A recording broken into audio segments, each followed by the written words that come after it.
नमस्कार दोस्तों, RSR study channel में आप सभी का एक बार फिर से स्वागत है। आज की वीडियो में हम बात करने वाले हैं जीके के 50 अति महत्वपूर्ण प्रश्नों के बारे में, जो कि किसी भी एग्जाम में पूछे जा सकते हैं। तो आज ये रहा आपका पहला प्रश्न है, लोक नृत्य राहुल का संबंध उत्तर प्रदेश के निम्नलिखित में से किस एक क्षेत्र से है। तो इसके ऑप्शन है ए पूर्वी क्षेत्र से, बी मध्य क्षेत्र से, सी बुंदेलखंड से, डी पश्चिमी क्षेत्र से। इसका सही उत्तर हो जाएगा सी बुंदेलखंड से। लोक नृत्य राहुल का संबंध उत्तर प्रदेश के बुंदेलखंड क्षेत्र से है। अगला प्रश्न है नृत्य नाटक सूरदास एवं शंकरिया किस पेशेवर जाति से संबंध रखते हैं। तो दोस्तों इसके ऑप्शन हो जाएंगे ए पातर से, बी भवाई से, सी नट्ट से, डी भांड से। तो दोस्तों इसका सही उत्तर हो जाएगा बी भवाई से। नृत्य नाटक सूरदास एवं शंकरिया भवाई पेशेवर जाति से संबंध रखते हैं। अगला प्रश्न है निम्नलिखित में से कौन सुमेलित नहीं है। दोस्तों प्रश्न है निम्नलिखित में से कौन सुमेलित नहीं है। तो इसके ऑप्शन है ए आला महोबा, बी कजरी मिर्जापुर, सी बिरहा कन्नौज, डी रसिया बरसाना। तो दोस्तों इसका सही उत्तर हो जाएगा सी बिरहा कन्नौज इसमें सुमेलित नहीं है। अगला प्रश्न है निम्नलिखित में से कौन सा युग्म सुमेलित नहीं है। तो इसके ऑप्शन है ए नकल बिहार से, बी अंकिया नाट असम से, सी तमाशा उड़ीसा से, डी इनमें से कोई नहीं। तो इसका सही उत्तर हो जाएगा बी अंकिया नाट असम से। अगला प्रश्न है निम्नलिखित में से कौन नृत्य विधा से संबंधित नहीं है। दोस्तों प्रश्न है निम्नलिखित में से कौन नृत्य विधा से संबंधित नहीं है। तो इसके ऑप्शन है ए चाचरी, बी चेती, सी बिहू, डी घूमर। तो दोस्तों इसका सही उत्तर हो जाएगा बी चेती नृत्य विधा से संबंधित नहीं है। अगला प्रश्न है लोक नृत्य करने वाले को कहते हैं। दोस्तों प्रश्न है लोक नृत्य करने वाले को क्या कहते हैं। तो इसके ऑप्शन है ए लौकिक, बी लोकनायक, सी लोक नर्तक, डी लोगों के साथ नाचना। तो इसका सही उत्तर हो जाएगा सी लोक नर्तक। लोक नृत्य करने वाले को लोक नर्तक कहा जाता है। अगला प्रश्न है भारतीय लोक नृत्य नहीं है। दोस्तों प्रश्न है इनमें से भारतीय लोक नृत्य नहीं है। तो इसके ऑप्शन है ए घूमर, बी डांडिया, सी गरबा, डी कथकली। तो दोस्तों इसका सही उत्तर हो जाएगा डी कथकली। कथकली भारतीय नृत्य नहीं है। अगला प्रश्न है छपेली लोक नृत्य संबंधित है। दोस्तों प्रश्न है छपेली लोक नृत्य संबंधित है। तो इसके ऑप्शन है ए अरुणाचल प्रदेश से, बी हिमाचल प्रदेश से, सी उत्तर प्रदेश से, डी आंध्र प्रदेश से। तो दोस्तों इसका सही उत्तर हो जाएगा बी हिमाचल प्रदेश से। छपेली लोक नृत्य हिमाचल प्रदेश से संबंधित है। अगला प्रश्न है निम्नलिखित नृत्यों में से गुजरात से संबंध रखने वाला नृत्य कौन सा है। दोस्तों प्रश्न है निम्नलिखित नृत्यों में से गुजरात से संबंध रखने वाला नृत्य कौन सा है। तो इसके ऑप्शन है ए डांडिया, बी कुचिपुड़ी, सी बॉस नृत्य, डी विदेशिया। तो दोस्तों इसका सही उत्तर हो जाएगा ए डांडिया। डांडिया नृत्य गुजरात से संबंध रखने वाला नृत्य है। अगला प्रश्न है किस भारतीय टेलीकॉम ऑपरेटर ने हाल ही में अपने ग्राहकों के लिए स्प्रीट की सेवा शुरू की है। स्प्रीट पे की सेवा शुरू की है। तो इसके ऑप्शन है ए वोडाफोन ने, बी BSNL ने, सी आइडिया सेल्युलर ने, डी भारतीय एयरटेल ने। तो दोस्तों इसका सही उत्तर हो जाएगा बी BSNL ने। BSNL ने टेलीकॉम ऑपरेटर ने हाल ही में अपने ग्राहकों के लिए स्पीड पे की सेवा शुरू की है। अगला प्रश्न है निम्न में से लीप वर्ष है। दोस्तों प्रश्न है निम्न में से लीप वर्ष है, तो इसके ऑप्शन है ए 1998, बी 1994, सी 1876, डी 1758। तो दोस्तों इसका सही उत्तर हो जाएगा सी 1876। 1876 एक लीप वर्ष है। दोस्तों लीप वर्ष में 366 दिन होते हैं एवं सामान्य वर्ष में 365 दिन होते हैं। अगला प्रश्न है इकोसिस्टम शब्द का प्रयोग किसने किया। दोस्तों प्रश्न है इकोसिस्टम शब्द का प्रयोग किसने किया। तो इसके ऑप्शन है ए पी हस्तरहलन ने, बी पेक ने, सी बी लाल ने, डी ए जी टेस्ले ने। तो दोस्तों इसका सही उत्तर हो जाएगा डी ए जी टेस्ले ने। ए जी टेस्ले ने इकोसिस्टम शब्द का प्रयोग किया। अगला प्रश्न है स्त्री पुरुष में लिंग के आधार पर भेद न किए जाने को क्या कहते हैं। दोस्तों प्रश्न है स्त्री पुरुष में लिंग के आधार पर भेद न किए जाने को क्या कहते हैं। तो इसके ऑप्शन है ए भेदभाव न करना, बी स्त्रियों के प्रति उदासीनता, सी जेंडर संवेदनशीलता, डी इनमें से कोई नहीं। तो दोस्तों इसका सही उत्तर हो जाएगा सी जेंडर संवेदनशीलता। स्त्री पुरुष में लिंग के आधार पर भेद न किए जाने को जेंडर संवेदनशीलता कहा जाता है। अगला प्रश्न है भारत में पहली बार सफेद बाघ कहाँ देखा गया। दोस्तों प्रश्न है भारत में पहली बार सफेद बाघ कहाँ देखा गया। तो इसके ऑप्शन है ए कोलकाता में, बी रेवा में, सी जलगांव में, डी भोपाल में। तो दोस्तों इसका सही उत्तर हो जाएगा बी रेवा में। भारत में पहली बार सफेद बाघ रेवा में देखा गया था। अगला प्रश्न है हफी फेस स्पाइडर नामक मकड़ी कहाँ पाई जाती है। दोस्तों प्रश्न है हैप्पी फेस स्पाइडर नामक मकड़ी कहाँ पाई जाती है। तो इसके ऑप्शन है ए सब सहारन अफ्रीका, बी अफ्रीका, सी यूरोप, डी हवाईयन आइलैंड्स। तो दोस्तों इसकी सही उत्तर हो जाएगा डी हवाईयन आइलैंड्स। अगला प्रश्न है कब शस्त्र व्यापार संधि अस्तित्व में आई। दोस्तों प्रश्न है कब शस्त्र व्यापार संधि अस्तित्व में आई। तो इसके ऑप्शन है ए दिसंबर 2014 में, बी फरवरी 2015 में, सी जनवरी 2015 में, डी उपरोक्त में से कोई नहीं।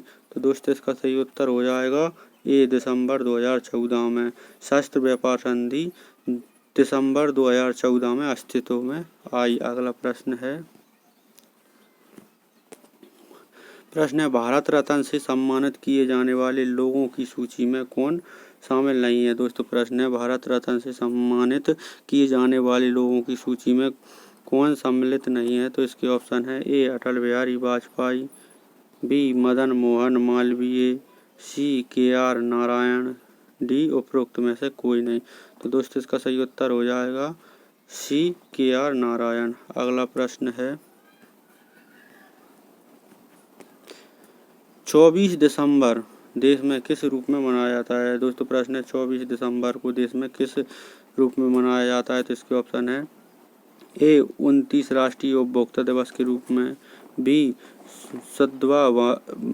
सद्भावना दिवस के रूप में, सी फर्स्ट राष्ट्रीय सुशासन दिवस के रूप में, डी उपरोक्त सभी। तो दोस्तों इसका सही उत्तर हो जाएगा ए 29 राष्ट्रीय उपभोक्ता दिवस के रूप में 24 दिसंबर को उपभोक्ता दिवस के रूप में मनाया जाता है। अगला प्रश्न है मिशन इंद्रधनुष का संबंध किससे है। दोस्तों प्रश्न है मिशन इंद्रधनुष का संबंध किससे है। तो इसके ऑप्शन है ए टीकाकरण से, बी अनौपचारिक कर्मचारी से, सी ई गवर्नेंस से, डी महिला सुरक्षा से। तो दोस्तों इसका सही उत्तर हो जाएगा ए टीकाकरण से। मिशन इंद्रधनुष का संबंध टीकाकरण से है। अगला प्रश्न है प्रश्न है सूर्य किरण भारत और किस देश के बीच एक संयुक्त सैन्य अभ्यास है? तो इसके ऑप्शन है ए बांग्लादेश, बी श्रीलंका, सी भूटान, डी नेपाल। तो इसका सही उत्तर हो जाएगा डी नेपाल। सूर्य किरण भारत और नेपाल के बीच एक संयुक्त सैन्य अभ्यास है। अगला प्रश्न है टैक्सी फॉर श्योर किसके द्वारा अधिग्रहित किया गया? दोस्तों प्रश्न है टैक्सी फॉर श्योर किसके द्वारा अधिग्रहित किया गया है? तो इसके ऑप्शन है ए मेरू केप्स के अनुसार, बी ओला केप्स, सी ओवर इंडिया, डी इनमें से कोई नहीं। तो इसका सही उत्तर हो जाएगा बी ओला केप्स। अगला प्रश्न है दुनिया का पहला 3D मुद्रित जेट इंजन किस देश ने विकसित किया था? तो इसके ऑप्शन है ए जर्मनी ने, B Australia, C Japan, D America. तो इसका सही उत्तर हो जाएगा बी ऑस्ट्रेलिया। अगला प्रश्न है नालंदा विश्वविद्यालय का संस्थापक था। दोस्तों प्रश्न है नालंदा विश्वविद्यालय का संस्थापक था। तो इसमें के ऑप्शन है ए समुद्रगुप्त, बी कुमारगुप्त, सी स्कंदगुप्त, डी धर्मपाल। तो दोस्तों इसका सही उत्तर हो जाएगा बी कुमारगुप्त। नालंदा विश्वविद्यालय के संस्थापक कुमारगुप्त था। अगला प्रश्न है उज्जैन का प्राचीन काल में क्या नाम था? दोस्तों प्रश्न है उज्जैन का प्राचीन काल में क्या नाम था? तो इसके ऑप्शन है ए अवंतिका, बी पाटलिपुत्र, सी तक्षशिला, डी इंद्रप्रस्थ। तो दोस्तों इसका सही उत्तर हो जाएगा ए अवंतिका। उज्जैन का पुराना नाम अवंतिका था। अगला प्रश्न है भारत पर हूणों का आक्रमण किसके शासनकाल में हुआ था? दोस्तों प्रश्न है भारत पर हूणों का आक्रमण किसके शासनकाल में हुआ था? तो इसके ऑप्शन है ए श्रीगुप्त के शासनकाल में, बी समुद्रगुप्त के, सी स्कंदगुप्त के, डी उपयुक्त में सभी। तो दोस्तों इसका सही उत्तर हो जाएगा सी स्कंदगुप्त। भारत पर हूणों का आक्रमण स्कंदगुप्त के शासनकाल में हुआ था। अगला प्रश्न है सांची का स्तूप किस शासक ने बनवाया था? दोस्तों प्रश्न है सांची का स्तूप किस शासक ने बनवाया था? तो इसकी ऑप्शन है ए बिम्बासार, बी हर्षवर्धन ने, सी पुष्यमित्र ने, डी अशोक ने। तो दोस्तों इसका सही उत्तर हो जाएगा डी अशोक ने। सांची का स्तूप अशोक ने बनवाया था। अगला प्रश्न है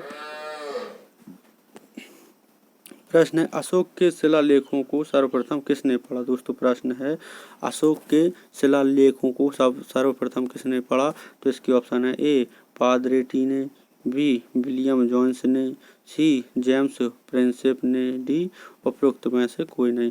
तो दोस्तों इसका सही उत्तर हो जाएगा सी जेम्स प्रिंसेप ने।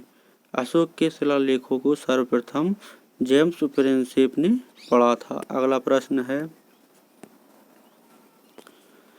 बौद्ध धर्म के प्रचार के लिए अशोक ने किसे श्रीलंका भेजा था? दोस्तों प्रश्न है बौद्ध धर्म के प्रचार के लिए अशोक ने किसे श्रीलंका भेजा था? तो इसके ऑप्शन है ए महेंद्र को, बी संघमित्रा को, सी उपगुप्त को, डी महेंद्र एवं संघमित्रा दोनों को। तो इसका सही उत्तर हो जाएगा डी महेंद्र एवं संघमित्रा दोनों को। बौद्ध धर्म के प्रचार के लिए अशोक ने श्रीलंका महेंद्र एवं संघमित्रा दोनों को भेजा था। अगला प्रश्न है चंद्रगुप्त मौर्य अपने अंतिम दिनों में किस धर्म का अनुयायी बन गया था? दोस्तों प्रश्न चंद्रगुप्त मौर्य अपने अंतिम दिनों में किस धर्म का अनुयायी बन गया था? तो इसके ऑप्शन है ए जैन धर्म का, बी शैव धर्म का, सी बुद्ध धर्म का, डी वैष्णव धर्म का। तो इसका सही उत्तर हो जाएगा ए बौद्ध धर्म का। चंद्रगुप्त मौर्य अपने अंतिम दिनों में बौद्ध धर्म का अनुयायी बन गया था। अगला प्रश्न है हड़प्पावासी किस वस्तु के उत्पादन में सबसे आगे थे? दोस्तों प्रश्न है हड़प्पावासी किस वस्तु के उत्पादन में सबसे आगे थी? तो इसके ऑप्शन है ए मुद्राएं, बी कपास के उत्पादन में, सी कांस्य और औजार के उत्पादन में, डी जौ के उत्पादन में। तो इसका सही उत्तर हो जाएगा बी कपास के उत्पादन में। हड़प्पावासी कपास के उत्पादन में सबसे आगे थे। अगला प्रश्न है सिंधु घाटी सभ्यता का पतन नगर था। दोस्तों प्रश्न है सिंधु घाटी सभ्यता का पतन नगर था। तो इसके ऑप्शन है ए कालीबंगा, बी लोथल, सी मोहनजोदड़ो, डी हड़प्पा। तो इसका सही उत्तर हो जाएगा बी लोथल। सिंधु घाटी सभ्यता का पतन नगर लोथल था। अगला प्रश्न है चंद्रगुप्त मौर्य ने अपना अंतिम समय कहाँ बिताया था? दोस्तों प्रश्न है चंद्रगुप्त मौर्य ने अपना अंतिम समय कहाँ बिताया था? तो इसके ऑप्शन है ए तक्षशिला में, बी उज्जैन में, सी पाटलिपुत्र में, डी श्रवणबेलगोला में। तो दोस्तों इसका सही उत्तर हो जाएगा डी श्रवणबेलगोला में। चंद्रगुप्त मौर्य ने अपना अंतिम समय श्रवणबेलगोला में बिताया था। अगला प्रश्न है कपिल मुनि द्वारा प्रतिपादित दार्शनिक प्रणाली है। दोस्तों प्रश्न है कपिल मुनि द्वारा प्रतिपादित दार्शनिक प्रणाली है। तो इसके ऑप्शन है ए पूर्व मीमांसा, बी उत्तर मीमांसा, सी न्याय दर्शन, डी सांख्य दर्शन।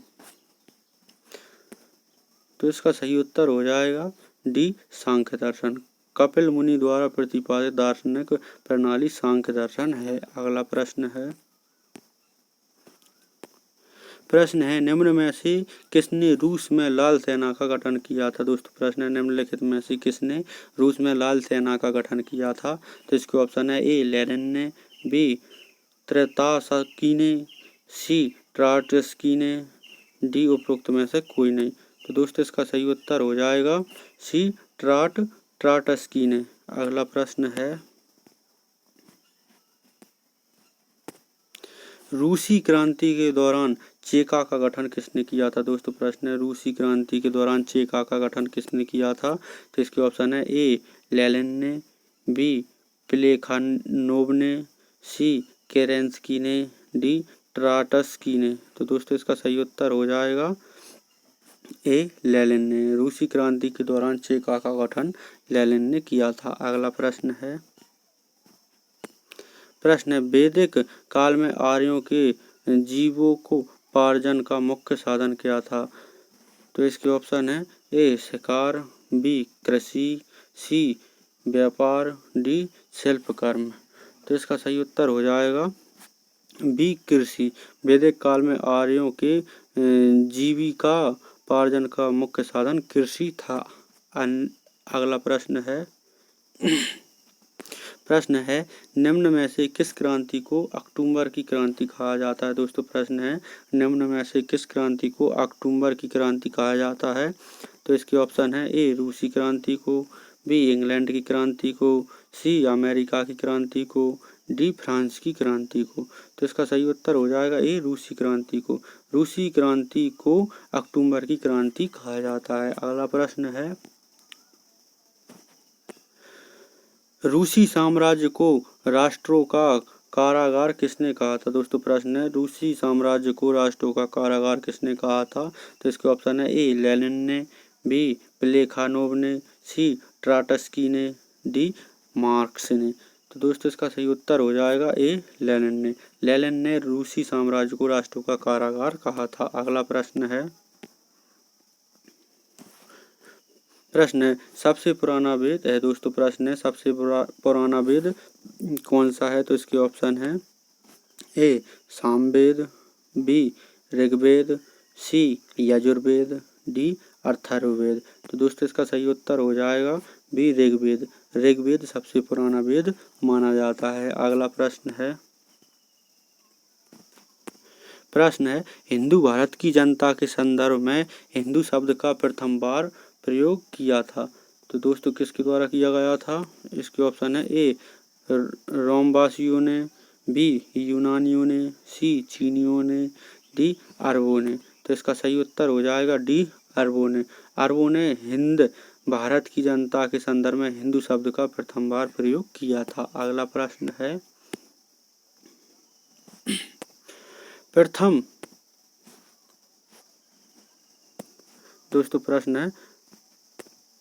प्रथम विश्व युद्ध के दौरान धुरी राष्ट्रों का नेतृत्व किसने किया था? तो इसके ऑप्शन है ए जर्मनी ने, बी हंगरी ने, सी ऑस्ट्रेलिया ने, डी इटली ने। तो इसका सही उत्तर हो जाएगा ए जर्मनी ने। अगला प्रश्न है इटली के एकीकरण का पैगंबर किसे कहा जाता है? दोस्तों प्रश्न है इटली के एकीकरण का पैगंबर किसे कहा जाता है? तो इसके ऑप्शन है ए एमेनुएल को, बी मैजिनी को, सी गैरीबाल्डी को, डी कैबूर को। तो इसका सही उत्तर हो जाएगा बी एमिजनी को इटली के एकीकरण का पैगंबर कहा जाता है। अगला प्रश्न है निम्न में से कौन सा राजा प्राय जनता के संपर्क में रहता था? तो इसके ऑप्शन है ए बिंदुसार, बी अशोक, सी चंद्रगुप्त मौर्य, डी चंद्रगुप्त विक्रमादित्य। तो दोस्तों इसका सही उत्तर हो जाएगा बी अशोक। अशोक राजा प्राय जनता के संपर्क में रहता था। अगला प्रश्न है लाल कुर्ती नामक सेना का गठन किसने किया था? दोस्तों प्रश्न है लाल कुर्ती नामक सेना का गठन किसने किया था? तो इसके ऑप्शन है ए विक्टर एमुनियल ने, बी गैरीबाल्डी ने, सी कैबूर ने, डी मैजिनी ने। तो दोस्तों इसका सही उत्तर हो जाएगा सी कैबूर ने लाल कुर्ती नामक सेना का गठन किया था। अगला प्रश्न है महान सम्राट अशोक किस वंश के थे? दोस्तों प्रश्न है महान सम्राट अशोक किस वंश के थे? तो इसके ऑप्शन है ए गुप्त वंश के, बी मौर्य वंश के, सी शुंग वंश के, डी पल्लव वंश के। तो दोस्तों इसका सही उत्तर हो जाएगा बी मौर्य वंश के। महान सम्राट अशोक मौर्य वंश के थे। अगला प्रश्न है यंग इटली नामक संगठन किसने किया था? दोस्तों प्रश्न है यंग इटली नामक संगठन किसने किया था? तो इसके ऑप्शन है ए कैबूर ने, बी गिरबर्टी ने, सी मैजिनी ने, डी गैरीबाल्डी ने। तो दोस्तों इसका सही उत्तर हो जाएगा सी मैजिनी ने यंग इटली नामक संगठन किया था। अगला प्रश्न है स्पेस एक्स के संस्थापक कौन थे? दोस्तों प्रश्न है स्पेस एक्स के संस्थापक कौन थे? तो इसकी ऑप्शन है A Max Levchin, B Elon Musk, C Luke Nosek, D Peter Thiel. तो दोस्तों इसका सही उत्तर हो जाएगा B Elon Musk SpaceX के संस्थापक हैं। अगला प्रश्न है यश भारतीय सम्मान किस भारतीय राज्य सरकार द्वारा प्रदत्त है? दोस्तों प्रश्न है यश भारतीय सम्मान किस भारतीय राज्य सरकार द्वारा प्रदत्त है? तो इसके ऑप्शन है ए पंजाब द्वारा, बी उत्तर प्रदेश द्वारा, सी महाराष्ट्र द्वारा, डी उत्तराखंड द्वारा। तो इसका सही उत्तर हो जाएगा बी उत्तर प्रदेश द्वारा। यश भारतीय सम्मान उत्तर प्रदेश की सरकार द्वारा प्रदत्त है। अगला प्रश्न है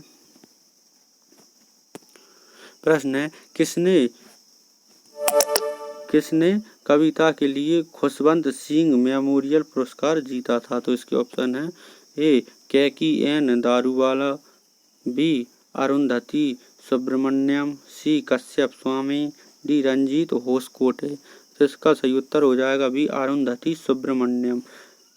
अगला प्रश्न है जो कि हमारा आखिरी प्रश्न है निम्नलिखित में से कौन प्रार्थना समाज के से संबंधित नहीं है? दोस्तों प्रश्न है निम्नलिखित में से कौन प्रार्थना समाज से संबंधित नहीं है? तो इसके ऑप्शन है A Mahadev Govind Ranade, B Jyotiba Phule, C N G Chandavarkar, D R D. Bhandarkar. तो दोस्तों इसका सही उत्तर हो जाएगा बी ज्योतिबा फुल्ले प्रार्थना समाज से संबंधित नहीं है। दोस्तों वीडियो पूरी देखने के लिए धन्यवाद। अगर हमारी वीडियो आपको अच्छी लगी हो तो इसे लाइक, शेयर और कमेंट और चैनल को सब्सक्राइब करना ना भूलें। धन्यवाद।